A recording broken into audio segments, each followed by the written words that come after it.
Welcome to the System Simplified podcast, where we feature top leaders who share stories on how to successfully systemize a business. Now, let's get started with the show.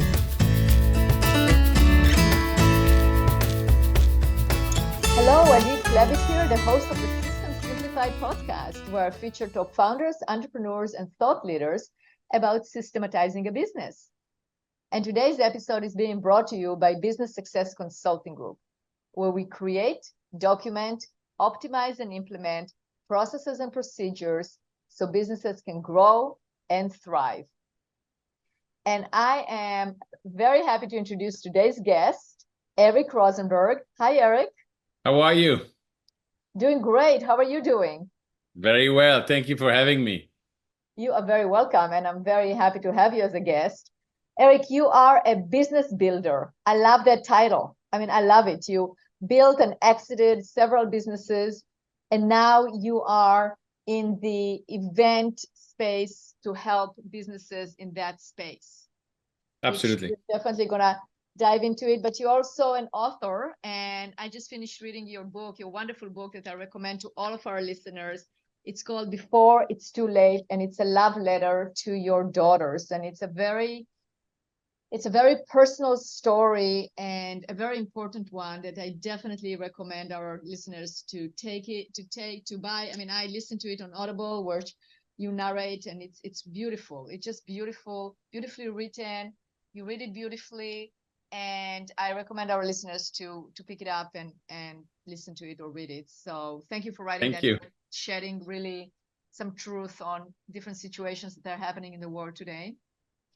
But let's get into, we're all about processes, and you are a business builder. So that has to do with processes, because you can't do it without it. So tell me about how you became a business builder. How did that come about? Well, that's really serendipity and believing in following your guts. I wish I could tell you, Adi, that I wanted to do this and then do that, and absolutely not. After several years, I think I can analyze how I'm making some moves. But three things are very important for me for any business. One is, do I like and respect and have the respect of the people I'm working with? Two, are we making a difference in the industry we're in? And three, am I being fairly compensated? And if one is missing, I'm very unhappy. And two are missing, then after a few months, I'm gone. And it's really a series of meeting people, and then obviously having sometimes opportunity to sell, or one or two of the three elements I just mentioned not being present, and then say, okay, time to leave, time to exit. And the only common thread is it's always been linked somehow to the meetings and event industry. Whether I had a corporate event agency or a consultancy, or open the US and Latin America for a SaaS company in a ticketing platform using blockchain. So that all my experience and contact in the meetings and event industry somehow could be leveraged. Absolutely. You have to keep it also. I think you have, it will be good to keep it in one area, right? Into one expertise or one arena, so it makes it easier. So let's talk about the meetings and events industry. Who do you serve? What type of businesses? So the meetings and event industry is serving an economic impact of over $1.3 trillion. So it's a lot. And the meetings and event industry goes from people that are putting corporate meetings to congresses where you are discussing the new discovery for Parkinson or for cancer or for any type of a disease, to a wedding. So it's very vast, and there's a lot of people working into it. Who I serve with Event Business Formula is the business owners, the event business owners. And we're helping now business owners in the industry to grow and run their business better. And that's really who we are serving. So it's probably small business owners that are having revenue between $500,000 to up to $10 million is really the focus of who we are serving. Got it. So do you also buy those businesses, or do you consult them? Well, the first question, do we buy those businesses? I would say not yet. I'm always open to opportunities and to definitely buy and grow business. When I look at being involved in the business, I look at if I understand the business and if I believe I can grow it. So if that match, with great pleasure. But now it's not even consulting as such. For me, it's really business coaching, is more mentoring than consulting. And the difference I make is a business owner in our industry, small business owner is somebody who most probably feel alone and overwhelmed. And so I can help them with that. The consulting part is less something that I enjoy doing because you have to produce 50 page that few people are going to read and hardly implement. And I like to see action, execution. I'll give you just one example. I was consulting for an organization in our industry, and they wanted to decide which offices they're going to open in China with a specific target of high-end individual. So people that have a lot of resource that can come to that destination in America and have a meeting or enjoy living, not living there, but spending money there. And so I came with one slide, map of China and some red dots. And they say, what is it? It's the location of all the Porsche leadership. So if you can buy a Porsche, there's a certain level of revenue. And then you cross that with the data you have in terms of tourists and in terms of meetings. And then you can start deciding exactly what they did.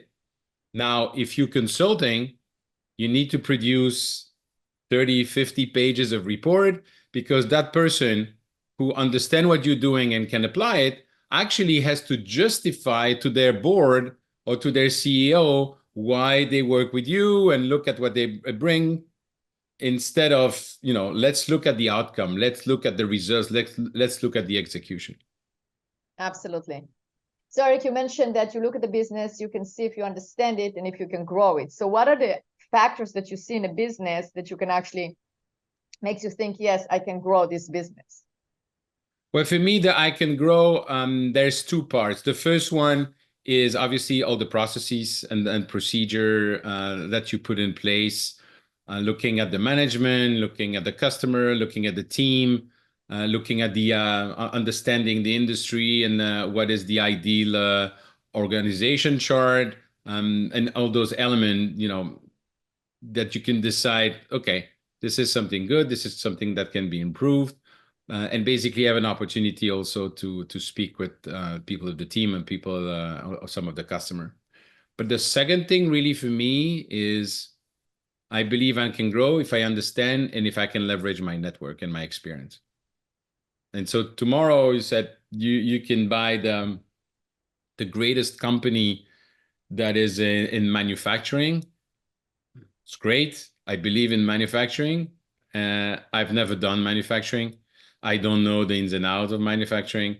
I have no experience in manufacturing. The same goes if you say, okay, it's a SaaS company.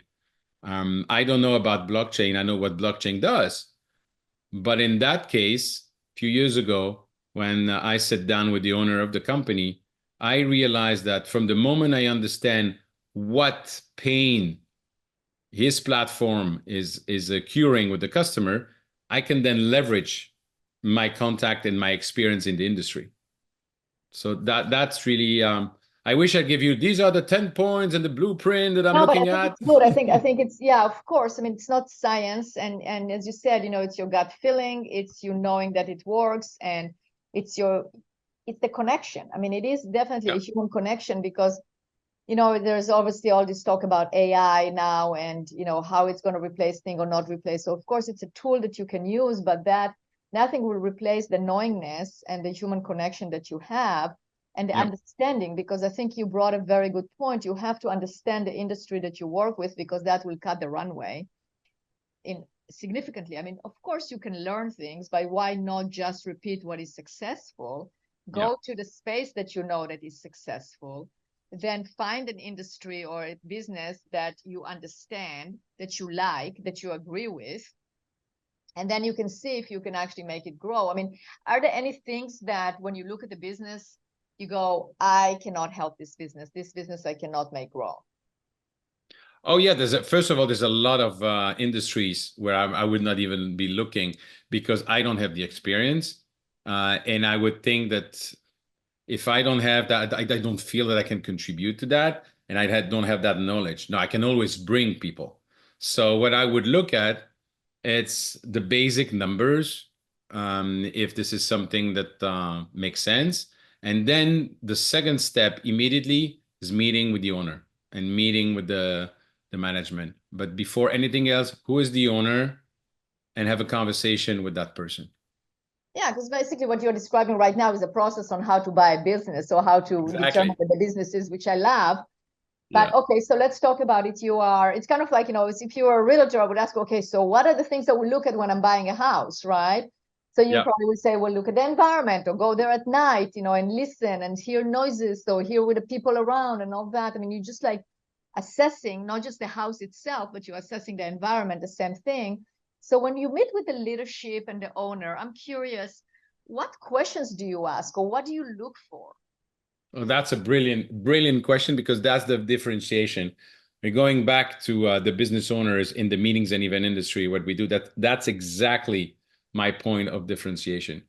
If I go, let's assume that you are an executive in a Fortune 100 company and looking at organizing a sales meeting. If I come to you and I say, Adi, how many people are coming? How many rooms do you need? Do you need a welcome cocktail? Do you need a farewell dinner? You're going to put me in the box of the master of logistics, like 1,500 other people.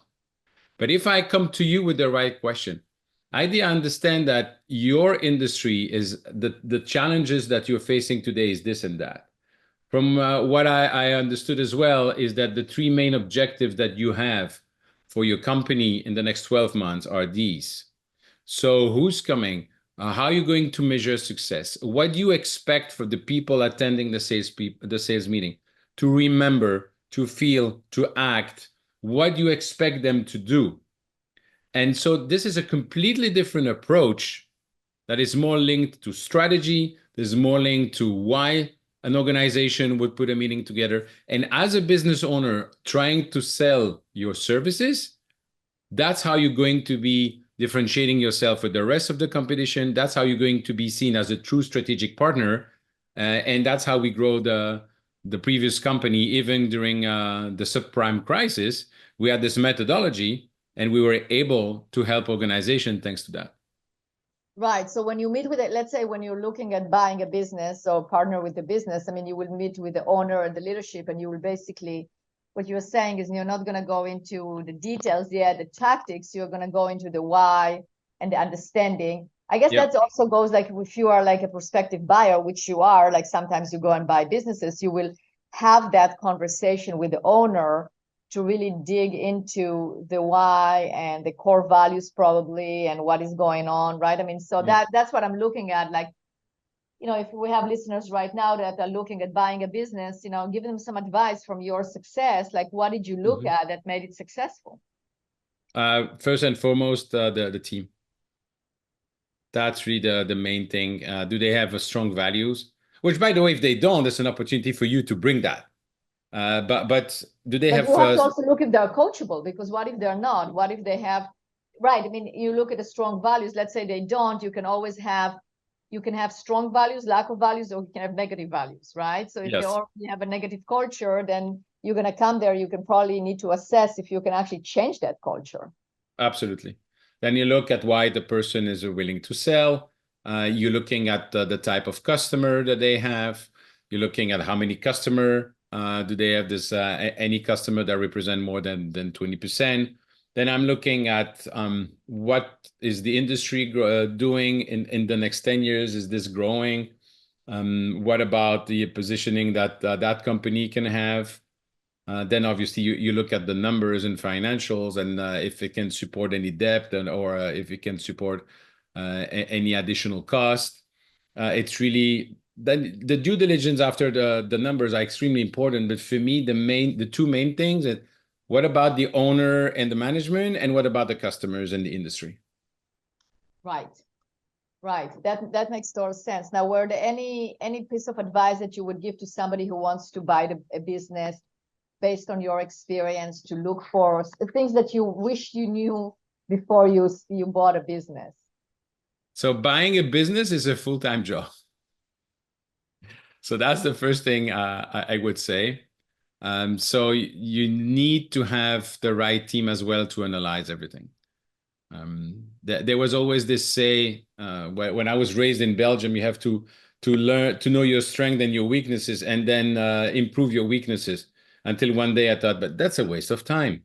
I want to focus on my strength and then hire people whose strengths are my weaknesses.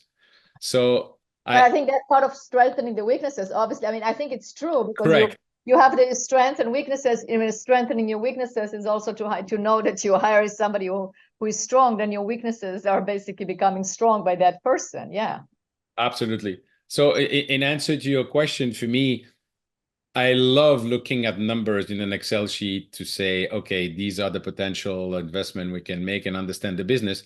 But I hate, and I'm so bad at building the model and building the Excel. So that's why I would say when you look at the business, have 2, 3 people with you with different skills so that you can look not only at the strategy and the management, you can look at the numbers and look at the market. So that's another advice for somebody looking at buying a business. And then know in advance what is the niche you're looking at, or the type of business you're looking at.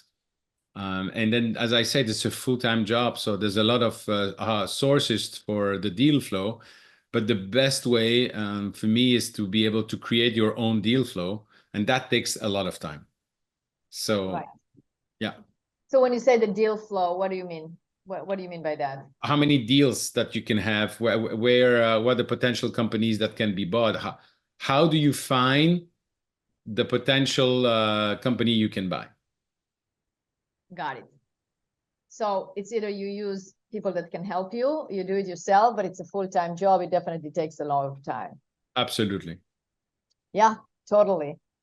And what are the most common questions? Like if somebody comes to you and say, Eric, you exited many businesses, you exited many businesses. What are some of the questions? Well, like, what is the question that you're usually being asked? What's the most common question that people want to know when they hear that you've done that? I'm not being asked about the common question that I would say what is more interesting for people is why I decided to go in one direction or another. What were the criteria for that?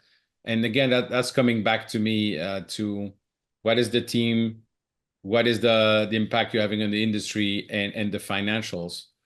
Right.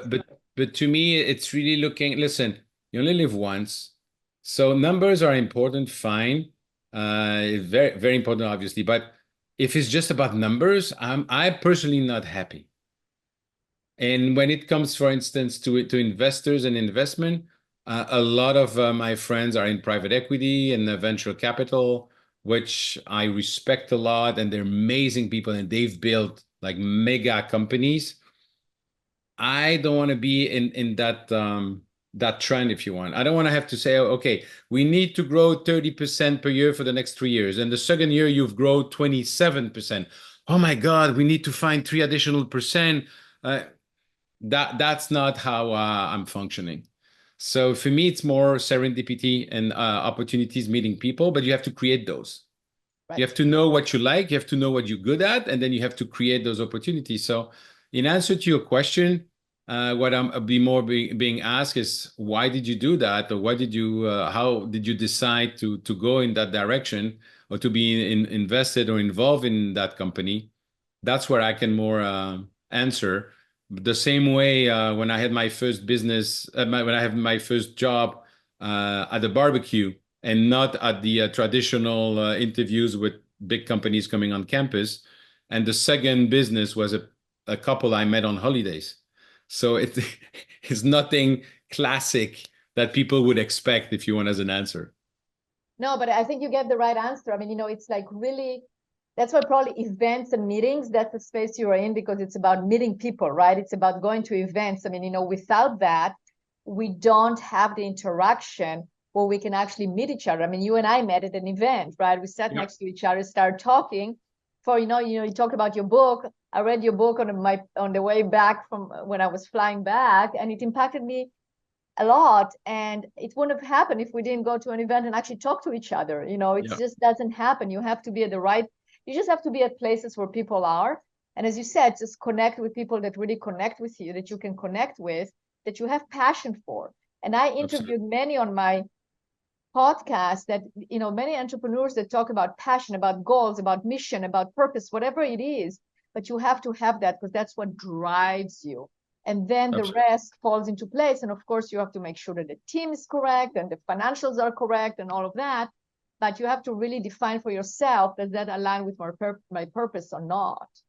Absolutely. Yeah. And I love the meetings and event industry, which is why I've always been involved in it. Because if you think about it, take any challenges that any organization has, whether it's aligning the team, motivating the entire company, training people, relationship with customer, sharing scientific data, sharing the research, whatever it is. Down the road, if you want to be successful, you have a face-to-face meeting. And we always say, when we meet, we change the world. And that's really what it is. Now, the rest is obviously different in the industry. You have different part, but it's about people buying from people. And yes, AI is amazing. It's very exciting. It's increasing the speed at which we can do things. And I would never hesitate to do some more research and use the right tool and automate a lot of things. But at the end of the day, the same way that when you have a problem with your air conditioning, you need a human being to come. When you want to have the face-to-face, it's not the same. If you and I have met on Zoom, we would have never had the opportunity to have the conversation we've had sitting next to each other at a meeting. And we've never had the serendipity of conversation that are happening in the corridor of the conference, and are leading to different opportunities, different business. So this aspect of people coming together, I would offer that even if you're busy online, even if you're working remote, any community wants to come face-to-face at some stage. That is the human being.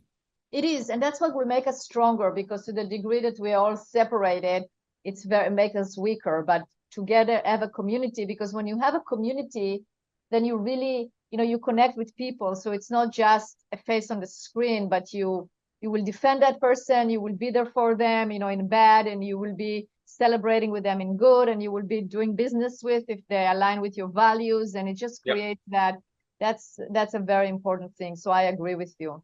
And it's not only that's absolutely true. And for me, what is essential, more than ever, we want to live unique experiences, okay? And to live unique experiences behind your screen, forget about it. You have to be in person. When we go and have dinner on the Lalique table in the private dining room of the Maharaja of Jaipur with the Maharaja at the table, that is not happening on Zoom. No, absolutely not. Absolutely not. Yes, that's true. Wow, Eric, what a great conversation. So if our listeners want to find out more about you, how can they get a hold of you? Thank you. The best way is to reach out to me on LinkedIn. So it's Eric with a C and Rozenberg with a Z, Rozenberg, or to shoot me an email at eric@eventbusinessformula.com. And as you know, I also have a podcast called The Business of Meetings. So yeah, that's the three easiest way to get in touch with me. Excellent. All right. Well, Eric, thank you so much for being a guest on this podcast. It was a wonderful conversation. Thank you so much for inviting me, Adi.